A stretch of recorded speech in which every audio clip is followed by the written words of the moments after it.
Welcome to Team Sam TV, your channel for the latest news updates. Don't forget to subscribe and hit that notification bell so you never miss out on the latest news. August 21, Friday, nagpahayag ng matinding revelasyon si Senator Ping Lacson sa kanyang privilege speech patungkol sa flood control project. Isa ito sa yumanig sa Senado nitong mga nakaraang araw.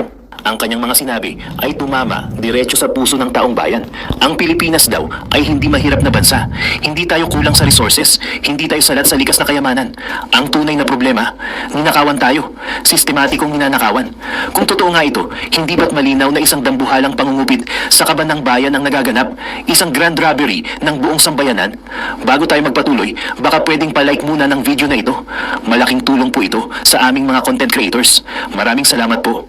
Ngayon, balikan natin ang makamulat matang punto na binuksan ni Senator Lacson. Isang probinsya lang, ang Oriental Mindoro, ang nakakuha ng 3.2 billion pesos na halaga ng flood control projects. Isipin ninyo, mga kababayan, 3 bilyon. At nang ikumpara ni Lacson ang halagang iyon, malinaw ang kanyang pahiwatig. Kung classroom daw ang paglalaanan ng ganoong halaga, aabot na ito sa 666 classrooms. Pero ang tanong, bakit flood control ang napiling proyekto?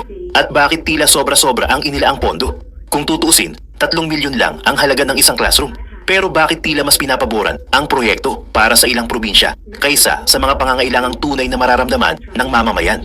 At higit sa lahat, bakit tila walang pananagutan? Hindi ba't dapat may nananagot dito?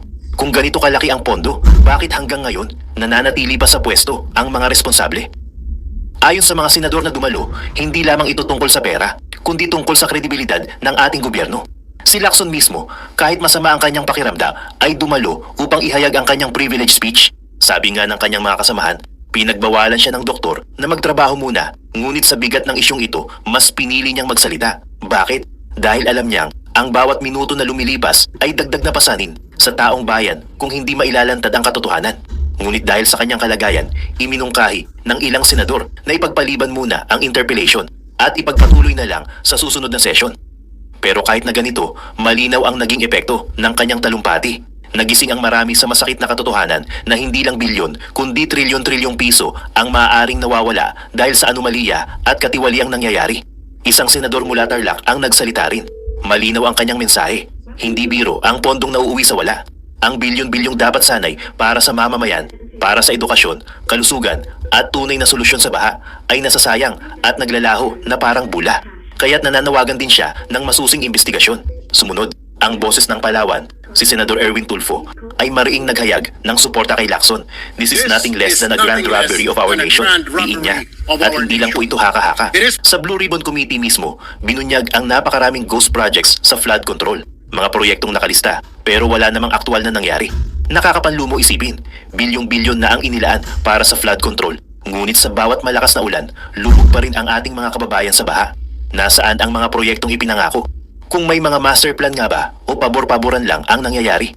Bakit may mga probinsya na nakakatanggap ng pondo kahit hindi flood prone? Samantalang, ang mga lugar na taon-taon binabaha ay tila napapabayaan. Ayon kay Tulfo, halos 996.5 billion pesos ang nailaan sa flood management program ng DPWH pa lang. Halos 1 trilyon. At hindi pa roon, kasama rito ang iba pang budget mula sa DENR, MMDA at iba pang ahensya. Kung ganito kalaki ang pondong pinapasok taon-taon, bakit hanggang ngayon hindi pa rin ligtas ang mga Pilipino sa baha? Hindi ba't malinaw na may mali? Kaya naghain si Tulfo ng iba't ibang Senate resolutions. Isa para imbestigahan ang pang-aabuso sa flood control projects. Isa para imbestigahan ang mga iligal na estrukturang nakakasagabal sa daluyan ng tubig sa Palawan. At isa pa, para gawing long-term strategy ang Metro Manila Drainage Master Plan. Pero sa kabila ng mga plano't panukala, nananatiling nakahang ang katanungang kailan kikilos ang gobyerno para wakasan ang sistematikong nakawan. Hindi rin nagpahuli si Senadora Risa Hontiveros. Mariin niyang sinabi, "The Philippines is not poor. We are plundered." At hindi ba't totoo? Ayon mismo sa datos, 20% ng kabuang budget ng bansa ang nawawala sa korupsyon kada taon. Kung nasa 8 trillion pesos ang budget, halos 1.6 trillion ang nawawala dahil sa pandarambong. Ano ang ibig sabihin niyan? Kung hahatiin mo ang 1.6 trillion pesos, pwede tayong mamigay ng tigi 1 milyong piso sa 1.6 milyong Pilipino. 1 milyong piso bawat isa. Ngunit sa halip, ang nakukuha ng karaniwang mamamayan ay mataas na presyo ng bilihin, mababang sahod, kawalan ng serbisyo, at kalamidad na walang sapat na tugon mula sa gobyerno. Insulto ito sa bawat Pilipinong tapat na nagbabayad ng buwis. ang perang dapat para sa kanila. Inaanod lang ng baha ng korupsyon. Hirap na nga, ninanakawan pa. At kung ang karaniwang tao ang magnakaw, ito ay nakukulong agad. Pero kapag nasa mataas na posisyon, madalas ligtas. Hindi ba't ito ang tunay na sakit ng ating bansa? Matapos ang matinding pahayag ni Senadora Risa Hontiveros, isa pang boses ang umalingaw-ngaw sa Senado. Si Senadora Pia Cayetano naman ang tumayo at sa kanyang pahayag, hindi maitago ang pagkadismaya at pagkagalit. I am at a loss for words niya sa harap ng malakatastrofeng anomalya na ibinunyag ni Lacson. Bilang isang taga-Bulacan, mas ramdam niya ang bigat ng problema. Paulit-ulit na dumaraan ang bagyo, taon-taon, minsan pa nga ilang beses sa isang taon. At sa bawat pagbaha, kanya-kanyang hakbang ng relief efforts, dala ng malasakit, dala ng responsibilidad. Pero kung totoo ang lahat ng nabunyag, dapat ba talagang nauuwi sa relief operations ang laban ng taong bayan laban sa baha? Hindi ba't dapat noon pa man, kung nagawa ng tama ang mga proyekto, hindi na tayo aabot sa ganitong sitwasyon? Ghost projects na pinupunduhan pa ulit-ulit, mga proyektong substandard na tila ginagawang negosyo ang kapalpakan. Sa puntong ito, ginamit ni Cayetano ang matinding salita. May standard na ang substandard, isang matalim na linya na naglalantad kung gaano kababa ang kalidad ng mga proyektong paulit-ulit pinapasa at paulit-ulit tinatanggap. At dito pumapasok ang mas malaking tanong. Bakit ang mga kontraktor na sablay na nga sa una, nabibigyan pa rin ng panibagong proyekto? Bakit may mga pangalan na dapat nang natanggal sa listahan, pero muli at muling binibigyan ng kontrata? Hindi ba't malinaw na may kasangkot na opisyal? Kung hindi sa lokal, tiyak sa pambansang antas. Mga kababayan, hindi mangyayari ang ganitong uri ng pagnanakaw kung walang basbas at proteksyon mula sa mga nakaupo sa poder. Kaya nanawagan si Cayetano, huwag na sanang palagpasin pa, huwag na sanang ulitin. At higit sa lahat, bigyan ng liwanag ang buong issue na ito. The Filipino people do not deserve this kind of public service. Mariin niyang pahayag. Totoo naman, kung ang buwis ng mamamayan ay patuloy na winawaldas, hindi ba't karapatan nilang maningil ng hustisya? At matapos si Cayetano, tumayo rin si Senador Kiko Pangilinan. Hindi na iba ang kanyang sentimiento, sapagkat siya mismo, taga Pampanga, ay saksi kung paano nalubog sa baha ang kanilang mga kababayan matapos ang bagyo. Isipin ninyo, 16 na barangay sa kanilang lugar ang lubog sa tubig. Hindi lang basta inconvenience, pati kabuhayan, ari-arian at mismong mga tahanan ang nasira. Kaya nang marinig niya ang mga pahayag ni Lacson, malinaw ang kanyang naging reaksyon. Galit at pagkadismaya. Galit dahil sa halip na maayos ang sistema, tila ginagawa pang negosyo ang kalamidad. Pagkadismaya dahil bilyon-bilyon na ang inilaan. Pero sa huli, ordinaryong Pilipino pa rin ang lubog sa putik at baha. Kaya't direkta ang kanyang tanong, kung ganito kalala ang sitwasyon, bakit hanggang ngayon hindi pa nagre-resign ang Secretary of Public Works? Isang tanong na paulit-ulit na sumasagi sa isipan ng maraming Pilipino. Kung sa ordinaryong tao nga, isang pagkakamali lang sa trabaho ay agad na natatanggal at napapalitan, bakit sa ganitong antas ng kapabayaan? Na trilyon ang katumbas, tila walang nananagot. Ngunit hindi pa rito nagtatapos, mga kababayan. Isa pang veteranong mambabatas ang tumayo, si Senadora Loren Legarda mula Antique. Ang kanyang magiging pahayag ay lalo pang magbubukas ng mga mata tungkol sa lawak ng problemang ito. At dito na pumasok ang tinig ni Senadora Loren Legarda mula Antique. Mariin niyang inilahad ang kanyang suporta sa privilege speech ni Senator Ping Lacson at tulad ng karamihan sa kanyang mga kasamahan, hindi rin niya maitago ang galit at pagkadismaya sa paulit-ulit na korupsyon na sumisira sa flood control programs at iba pang pampublikong proyekto. Billions, posibleng trilyon ang nawawala, substandard ang mga gawa, pero taon-taon bumabalik ang baha at taon-taon winawasak ang tahanan, ang pangarap at mismong buhay ng ating mga kababayan.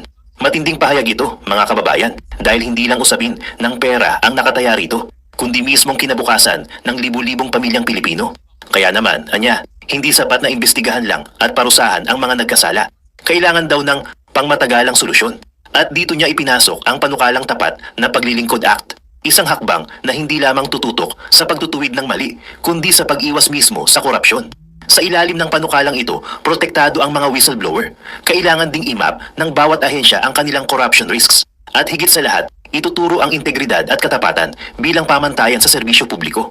Para kay Legarda, ang laban kontra korupsyon ay hindi lamang usapin ng investigasyon at kaso, kundi ng kultura.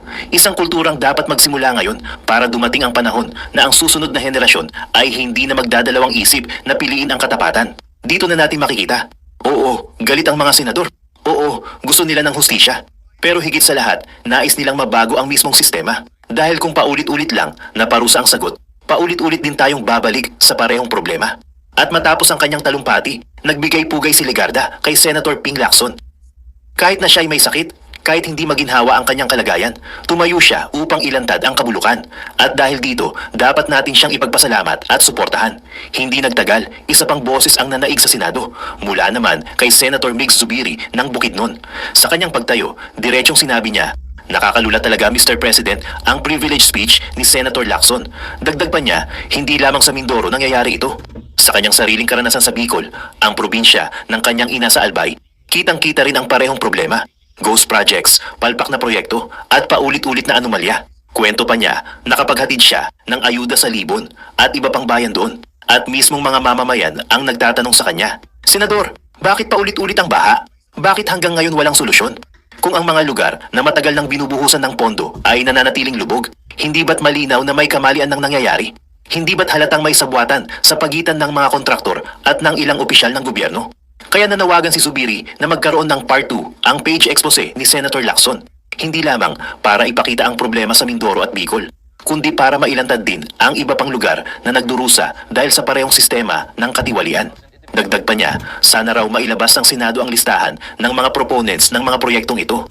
Hindi lang mga kontraktor, kundi pati mismong mga nasa likod kung bakit at paano napapasa ang mga ganitong klaseng proyekto. Para kay Zubiri, mahalagang malaman ng taong bayan kung sino ang mga nagtataguyod ng ganitong klaseng proyekto. Hindi lamang mga kontraktor ang dapat managot, kundi pati na rin ang mga politikong nag-aaproba at nagtataguyod nito sa loob mismo ng gobyerno.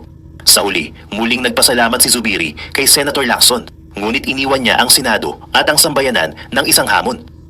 Ilabas natin ang mga pangalan, ilantad natin ang katotohanan, dahil kung hindi, walang katapusan ang ganitong klaseng racket sa ating pamahalaan.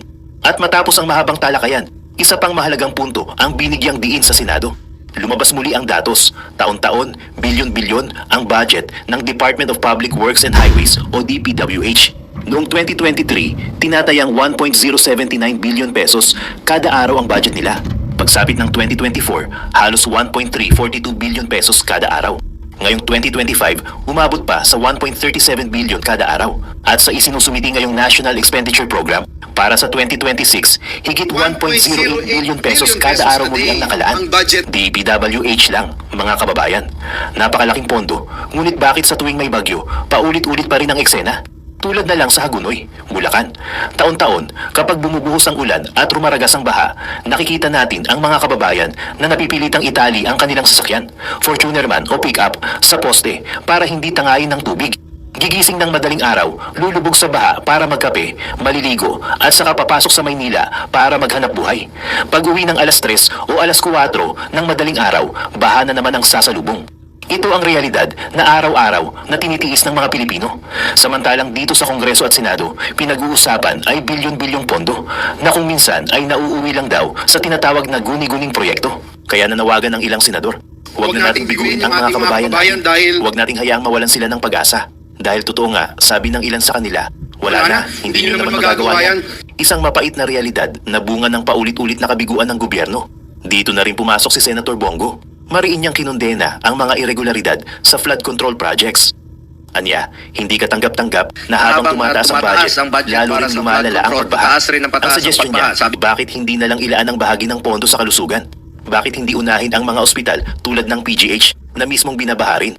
O kaya'y dagdagan ng pondo para sa health workers na marami pang hindi nababayaran ng kanilang health emergency allowance? Isang diretsong tanong ang iniwan niya. Ano ba ang mas importante sa inyo, serbisyo na pinaghirapan o mga proyektong ginagawang gatasan? Sa lahat ng nailatag, mula kina Senator Lacson, Legarda, Zubiri, hanggang kina Bongo at iba pang senador, hindi simpleng usapin ng flood control lang ang isyong ito.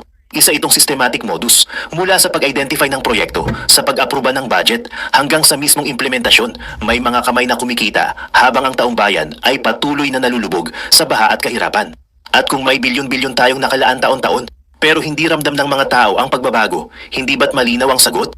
Hindi pera ang kulang. Ang kulang ay katapatan at pananagutan. Sa huli, nanindigan ng Senado. Dapat mayroong managot. At higit sa lahat, dapat magsimula na ang pagbabago. Hindi lang para sa kasalukuyan, kundi para sa susunod na henerasyon ng mga Pilipino na nararapat lamang makaranas ng isang gobyerno na tunay na tapat sa kanilang paglilingkod. Welcome to Team Sam TV, your channel for the latest news updates.